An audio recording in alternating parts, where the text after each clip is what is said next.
In today's video, I want to talk about what I consider to be the foundation of woodworking, the holy trinity of woodworking per se, and that's flat, straight, and square. These are three concepts that need to be done early, need to be done correctly, and so much frustration of later parts of projects can all be found back to the original beginning of a piece not being flat, straight, or square when it's in the raw wood form. Now, this is not a full tutorial video about how to do all of these. There are some other videos out there. There's a lot of great work on this, but I want to talk about why, if you are in the first few years of woodworking, maybe even 3-4 years in, and you're still experiencing a lot of frustration, how your problems may come all the way back to the original milling, the flat, straight, square principle. Now, as you watch this video, I don't want you to feel like you have to immediately go buy a new tool, you have to buy a better tool, that you can't do your projects without this. But I think it's important to understand why this matters so that as your journey goes along, perhaps you do save up some money, you may invest in a tool that you didn't think you originally wanted. Along the way, I've gotten better tools, but I always find that if these core principles, flat, straight, and square, are not done correctly early on, it doesn't matter how much my table saw costs, doesn't matter that I have a router, a problem will arise later on. Now, you don't need all of these tools, but certain ones you'll probably have as a woodworker, and this is how we determine whether our wood is flat, straight, and square. Now, obviously in front of me, I've got two combo squares. You can use an engineer square, a tri-square, anything like that, but you need to be able to find 90 degrees. A ruler and tape measure can help. A caliper gauge can be very useful. A straight edge is very important. And then some kind of flat reference surface. And now this can be the hardest one because not a lot of things are milled to extremely good flatness. I use my table saw wing, but before that, the flattest part of my shop was my concrete floor. And I would take pieces down to my concrete floor and test it there. You can buy granite slabs. There's all kinds of things to do to test flatness. You're going to need something to test straight, square, and then flat to the best that you can. Now, another thing I want to state from the beginning is that wood is a very interesting base product to work with. It's not alive, but it certainly acts like there are parts of it that are still living. The way it can bring moisture in and out, the internal tension, what figure does, all of that. So a lot of this is going to be to the best of your ability based on what you have in the piece of wood you're working with. There's some wood that will never stay flat. There's some wood that will bow every single time you put a straight edge on it. So it's all about different levels of how close you can get. Sometimes you have to get rid of a piece of material, but if you can't get something perfect, that's okay. Just try to improve each of these to get closer and closer, and it will improve the frustration levels later in your project. We're now going to do a few examples of what happens when things aren't flat. And we're going to start just by doing a rip cut of each of these. I'm hoping to give you an angle straight down the blade so that you'll be able to see as it goes through the problem. And we're going to see what happens when it's not properly flat to begin with. So I'm going to give a look straight down the blade here and watch as this goes through for how it tips, as well as this. It's not the safest thing in the world, but most people just don't have a way to flatten something perfectly. And so they're going to do woodworking like this. But I just want to show you why it's so problematic.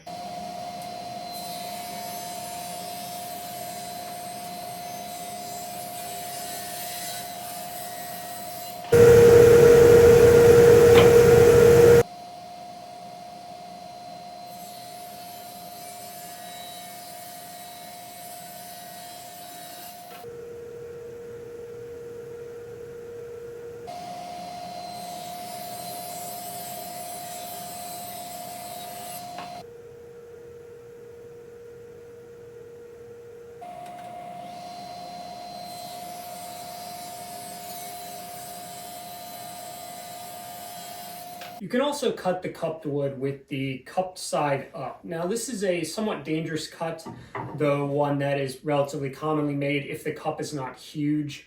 And what you're going to do is you're going to split it, and this will actually allow you oftentimes to get two pieces of wood that are relatively flat on their own. However, the problem you run into is that as you go through, it's going to collapse in on itself at the end of the cut when that last little bit is split.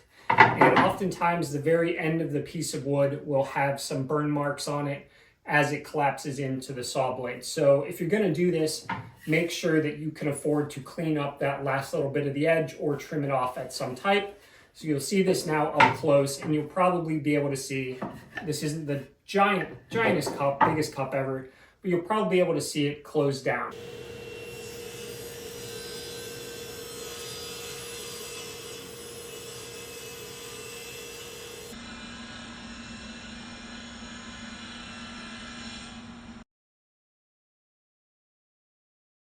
So we've put a straight edge on all of these, and we're going to use the reference of this fence to see what actually happens. I'm going to bring you over the top so that you can see, while straight, there's often a gap depending upon the side because the angle is not at 90 degrees. Now this fence, pretty close, but there's a few wobbles within the 2-3 thousandths of an inch because this is actually just a strip of plywood with bolts pulling it in, and it's not perfect, but you'll get it's pretty darn close. And I don't have a straight edge that is tall enough to be able to get the camera over. So we're going to use this. All right, here we've got the cupped piece of maple, and I'm going to be laying it with the cupped side down to begin with. So you'll see we've got a nice gap all the way around here. But if I push this up, you see that gap pretty much disappears because it is a straight line, but it is not 90 degrees to how this wants to sit with the cup.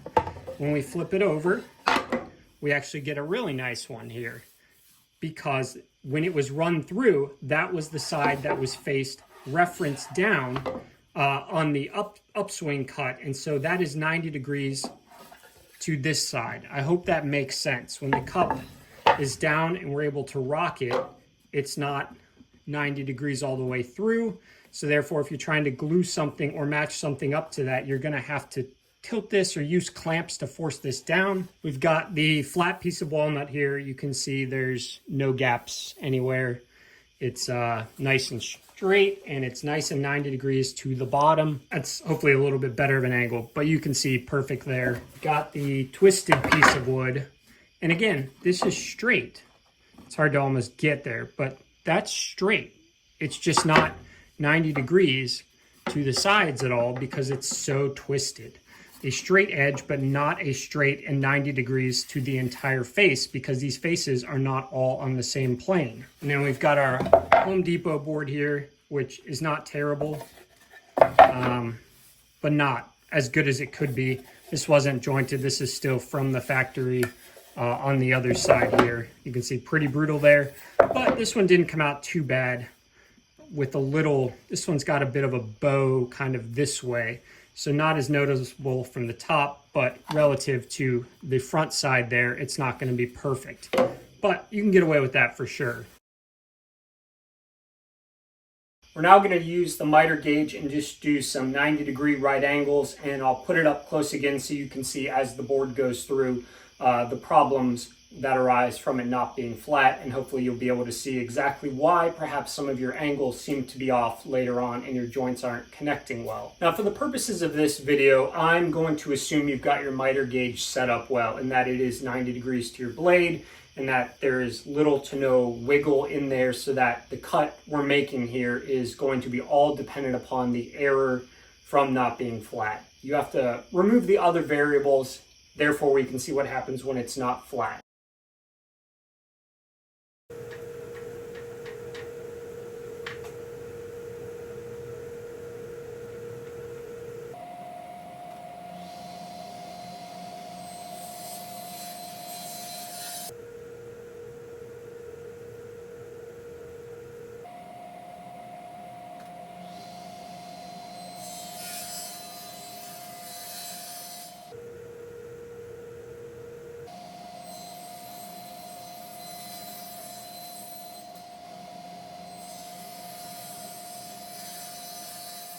Even though your angle cut will be correct, it will not line up as nicely as you'd like it to.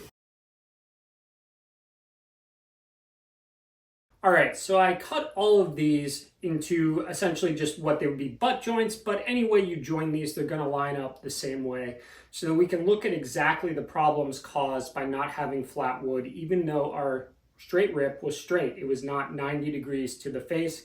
Remember, this is the one that was really badly cupped, ripped through the middle. This was the absurdly twisted lumber from the outdoor lumber. The pine from Home Depot that had not been flattened. And then I substituted the walnut with this oak, which was nice and flat, because I didn't want to rip that whole walnut board apart, but it will suffice as the substitute. So we'll take a closer look now at all of the problems along the way with these. And this will show up in no matter what your joint is. If you have a miter joint, you're going to have the same problem, a box joint, a butt joint, no matter what it is, because those two pieces of wood are still trying to meet at 90 degrees.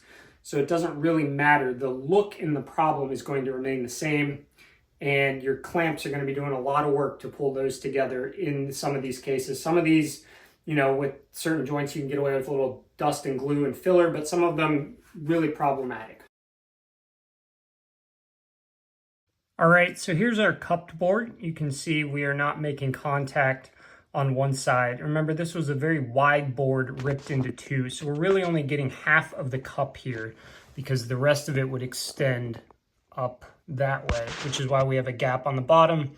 If we had the full width board, you would see a gap on the top and the bottom if the upside of the cup is turned in, and if you turn the cup out, you'll see a gap in the dead center. Here we have the twisted board, and you can see we're making about a 1/28 inch of contact at the bottom, and we are all over the place here because the straight edge rip is not actually 90 degrees to the face. It's 90 degrees to the part of the board that happened to be down at the time, so we end up with this incredibly large gap.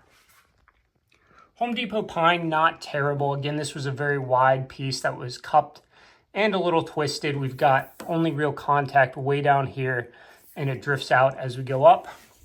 And then the oak, we've got pretty good contact all the way throughout. Maybe a little tear out up here causing a shadow. But other than that, we're talking about 95, 97, 98, 99% of the surface is contacting, which is what we want. Wood is not perfectly stable, but if we're getting that kind of contact, and I'm pretty sure this is just a little, it's just a little tear out at the top there. That's the contact we really want. We don't want that. We definitely don't want that. And we don't want that either, but sometimes you can get away pulling that together with clamps, depending upon what your joint is.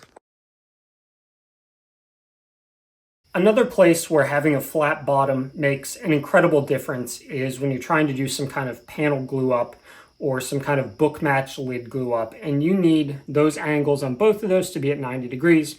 Now, you can attempt to use the trick of flipping one either way so that in the offset, but the problem with that is that that's if your blade is not at 90. That's not if your wood is not flat. So it doesn't really counteract for the problem of having uneven flat wood. Now you can see here, one of these is significantly better than the other. It's the oak, which is flat. It just disappears. Pine, we've got a gap down here. I don't know if you can see that. Goes away when I flip it up because there was a bit of a cup and a twist. This one too. When I lay flat, I can push these together as hard as I want, but I can't close that until I start coming up because of the way the cup caused the rip to not be 90 degrees to the face. And with this twisted one, this is just never going to glue up. If I want to connect this face down here, this one goes down. If I want to connect the, it's all over the place. So if you're doing any kind of panel glue ups, it is paramount that you get the flattest possible wood you use so that when you apply the pressure of the clamps, it clamps together flat and doesn't require some kind of cupping up to tilt them together. You will have a significantly better chance at getting a nice flat panel if you start with flat wood on the bottom when you make your cuts. And that's going to cover it for flat, straight, square, and this in-depth look into why starting out with a flat board is so important. You can see the different quality in joints that we would have no matter what type of joint you're using. If you're joining them at 90 degrees, 45, whatever, you're still going to have these problems. And you can see why the flat piece is so much superior to the other types of cups, cup and a little twist and a twist here. And again, this is not to make you feel like you need to go out and buy expensive tools or any new tools. This is more to help you explain why so that you don't think you're doing something else wrong, when in reality it may just be that your wood is not flat. If you are continuing upon your woodworking journey, as you go over time and you save up some money to buy some new tools, consider investing in things that makes the board flat to start with. Now, of course, you're going to also need to make the other side flat and parallel, so a planer, I believe, is more important than a jointer. Hand planing, you can just do it all with the correct hand plane, right? I'm not a hand plane guy really, so I talk mostly in power tools, though I use them occasionally. But if you're looking to get started on getting things flat and you're able to buy a new tool, I highly suggest starting with a planer. If you're a power tool woodworker, it's going to get you this instead of any of these, no matter what the lumber is. Wood movement, stuff like that over time, changes in humidity, all things you have to fight. But your chances of ending up here are significantly higher if you can get that board nice and flat and parallel to start. I hope you've learned something today, and if there's any questions, comments, anything else you want to know about this concept, please let me know and I'll try to respond. So thank you for watching, and I hope all of you have good success with your projects. Woodworking can be a little frustrating at times. We all deal with it. Hopefully you've learned something from this. Thank you. Bye.